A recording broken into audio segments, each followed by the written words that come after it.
الحمد لله صلاة والسلام على رسول الله صلى الله عليه وسلم.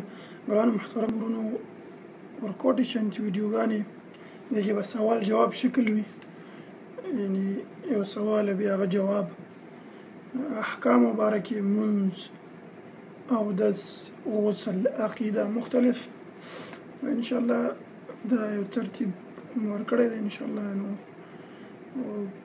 هیله لرو چې ورونه ته استفاده وکړي او کوم مسایل چې دوی دپاره یعنی په دې احکامو کې هغه حل شي. دا ضرور خبره ده، باید عبادت سړی زده کړي، ځکه مونځ داسې شی دی چې دې باره کې به الله سبحانه وتعالی پوښتنه کوي. اول ما یحاسبه به العبد، اول شی چې پوښتنه کېږي هغه صلات مونځ دی. دې باره کې باید سړی معلومات ولري. اول اوبه دي، پاکوالی چې اخلي مونږه یا اخلو هغه په اوبو باندې الماء طاهر مطهر، اوبه پاکې دي او په دې معنی پاکوالی اخیستل کېږي، یعنی غسل او اودس دا پکې کېږي.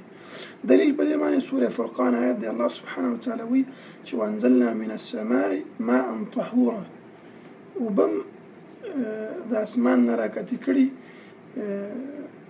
یعنی دې معنی انسان پاکوالی او صفايي او دا اخلي. هذا چې الله سبحانه وتعالى بسورة أنفال کې وایي چې وينزل عليكم من السماء ماء ليطهركم به، اوبه راکتې شوي اسمان نه چې په دې باندې تاسو طهارت حاصل کړئ. او رسول الله صلی الله علیه وسلم وایي چې هو الطهور ما وحل میتته، سین باره کې رسول الله صلی الله علیه وسلم ویلي چې اوبه پاکې دي، دې معنی پاکوالی اخیستل کېږي. سین اوبه د باران اوبه، د ګلۍ اوبه، د کوهي اوبه، دا ټولې پاکې حسابېږي تر څو پورې چې په دې کې درې اوصافه، درې شیونه پکې بدل شوي نه. هغه څه دي؟ لا يخرج عن الوصفين إلا ما غير ريحه أو لونه أو طعمه من النجاسة. کله چې پکې نجاست وغورځېږي او درې شیونه بدل شي اوبه بیا ناپاکې دي. اول رنګ دی، مثال د انسان دا کوم مرداري چې دا په اوبو کې وغورځېږي که نه، یا د حیوان مرداري دا په اوبو کې وغورځېږي. بل کوم چې نجس شی دی هغه پکې وغورځېږي او درې شیونه پکې بدل شي، بوی، رنګ، خوند، دا اوبه به ناولي. که دا پکې بدل نه شي، که څومره هم پکې غورځېدلي دا اوبه ناولي نه دي.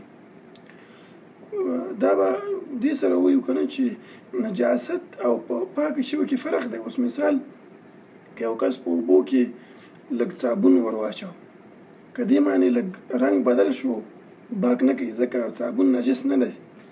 هغه شی چې نجس وي او پکې وغورځېږي او اوبه هغه معنی رنګ، بوی، خوند بدل کړي او اوبه به ناولي، هغه معنی غسل او اودس کول دا صحیح نه دي. غسل او اودس کول په هغه معنی صحیح نه دي ځکه هغه نجسو اوبو کې حسابېږي. خو مثال که خاوره پکې وغورځېږي یا ریګ پکې وغورځي، هغه نه رنګ داسې بل رقم شي، هغه د وجې نه اوبه بیا نه ناولي کېږي، ځکه نجاست د وجې نه چې پکې تغییر راشي هغه دغه دی، اوبه به ناولي حسابېږي. دې باندې دلیل څه دی؟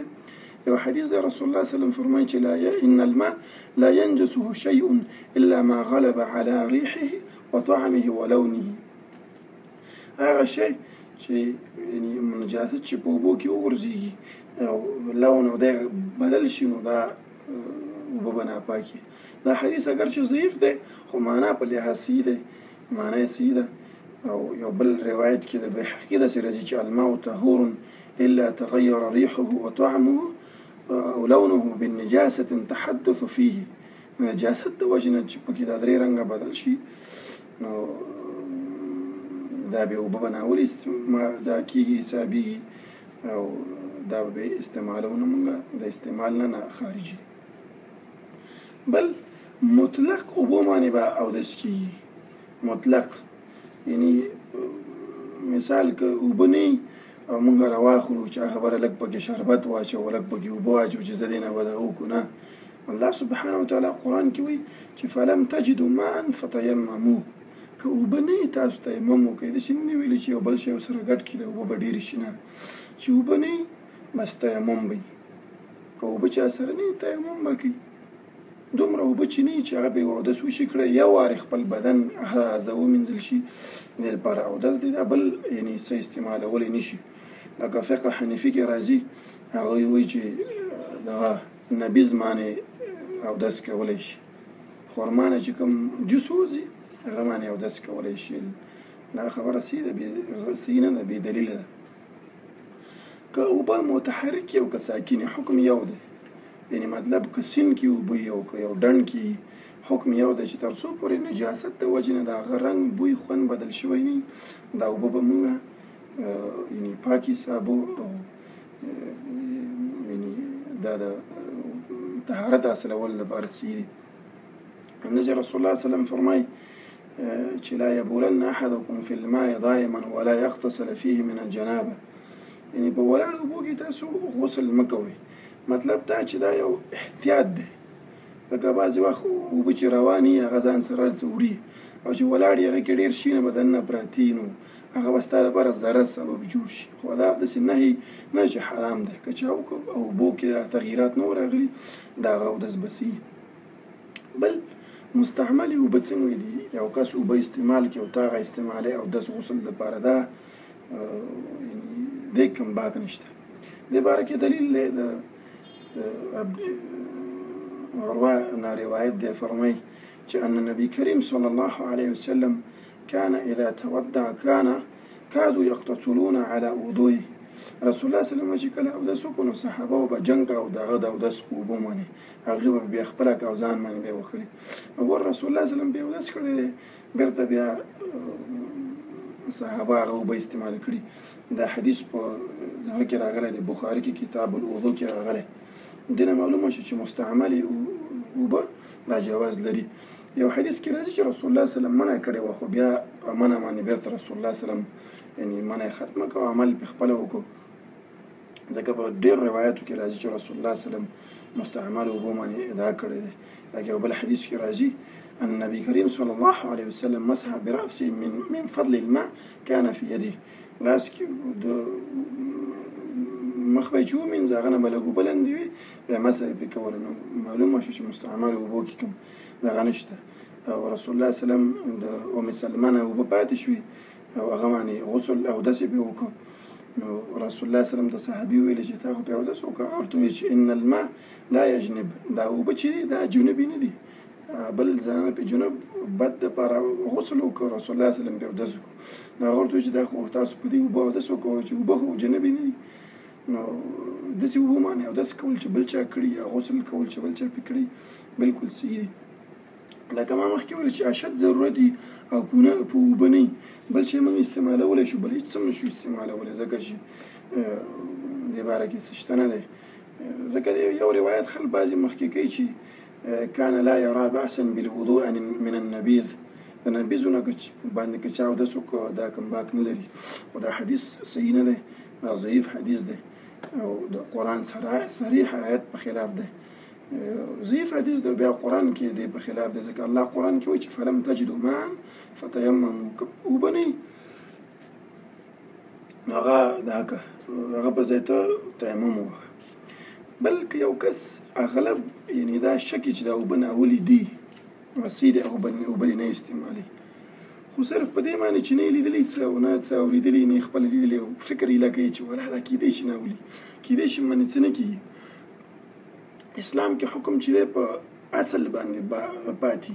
اوس مثال یو ځای ته ته لاړې ځای تا لیدلی نه ده چې چا پې څه مرداری نجاست اچولی هغه به پاک حسابېږي. ته داسې ویلی نه شي چې کیدی شي دلته چې شوي کیدی شي دا دی چا ناولی کړی په کیدی شي نه. مثال یو کس اودس وکړو اودس کولی خو معلوم شو دا وایي چې کیدی شي مات شوی نه کیدی شي باندې اودس نه ماتېږي تر څو پورې چې دا سره دلیل نه. نو اوبو باره کې که چېرته یو کس ډېر زیات ورته معلوم وي چې ولاس 80% زه شور یم چې دا اوبه به ناولي نو بیا کولی شي اوبه استعمال یې نه کړي. د سیند په اوبو باندې اودس بلکل جواز لري. نهر سیند وله اودس کول غسل کول بلکل پې صحیح دي. هغه اوبه چې رنګ یې بدل شوی هغه د خاورو دې د وجې نه دی هغه ناولي نه دي. ځکه رسول الله صلی الله علیه وسلم نه صحابي پوښتنه وکړو چې سیند کې موږ اودس کوی شو. رسول الله صلی الله علیه وسلم ورته ویلي چې هو طهور ماء وحل میتته. اوبه یې پاکې دي او مردار یې حلال دی. یعنې سیند کې چې میان موږ مردار هم شي هغه خورو. قرآن کې الله فرمایي چې حرم علیکم المیتة والدم ولحم الخنزیر. دا مردار ستاسو لپاره حرامه ده خو رسول الله صلی الله علیه وسلم ویلي چې تاسو میان خوړی شي ځکه مې خو موږ حلالو نه کړ مې خپله مړ شي بس بیا موږ کور ته راوړو خوري. که پیشو په یو سکه خوله ووله آیا دا اوبه موږ استعمالولی شو او دا استعمالولی شو ځکه پیشو ناپاکه نه ده. یو صحابي و ابو هریره نوم و هغه به پیشو ډېرې ساتلې.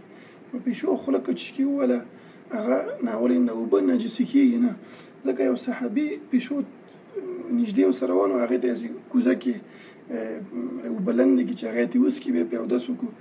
بل تعجب وکړ ورته چې دا تا څه وکړه ورته چې انها لیست بنجس انها من طوافینا علیکم دا نجس نه ده او کور کې ګرځي راګرځي پوه شو دا نجس نه ده که پیشو په چشکې خوله ووله. او بیا هم د دې باره کې یو بل روایت دی چې د پیشو نه پاتې اوبه ما رسول الله سلم اودسې کړی چې وقد رأیت رسول الله سلم یتودع بفضلها رسول الله سلم په هغه اوبو باندې اودس کړی. صحیح ابو داود کتاب الطهاره باب سور الحره کې دا راغلی دی 9 شپېته حدیث دی. دې معلومه شو چې پیشو که چشکې خوله ووهله هغه باندې اودس کېږي. همداسې که به یخ ویلی شي هغه نه اوبه وي هغه باندې اودس کېږي. که همداسې د هغې مثال حشرات ماشي مچان دا به اوبو کې غورځېدلي پوه شو دې باندې بلکل اودس کېږي. هغه بېله خبره ده چې د انسان طبیعت به یې نه مني. د انسان طبیعت به کېدای شي ونه مني چې دا څنګه پې وکړم خو دا پاکې دي نجسې نه دي. پوه شو بعضې خلک داسې وسواسیان دي هغه چې کله غسل کوي نن سبا خو شاور شته دی پخوا به یې چې په ستلو باندې اودس کوو نو هغوی به پسې را دغه ایښي وسي سر به پېښو یو څاڅکی هم چې په دې اوبو کې وغورځي دا اوبه به یې ټوکې ټوکې هغه باندې نه نجس کېږي. حتی که ستا بدن نه اوبه دننه په سطل کې وغورځېدلې هغه نجس نه دي پاکې صفا اوبه دي غسل پې کېږي اودس پې کېږي. دا یو څو معلوماتو انشاءالله د نجاست باره کې اوبو باره کې انشاءالله بیا نورو موضوعاتو باندې یعنې نورو کوم مسایل چې د اودس او مونځ دې باره کې هغه باندې به یو ویډیو جوړوو انشاءالله. دې باره کې لږ فیډبیک هم پکار دی چې آیا دې کې کوم غلطي هغه اصلاح وکړو که صحیح نو الله سبحانه وتعالی دې قبول کړي. السلام علیکم ورحمة الله.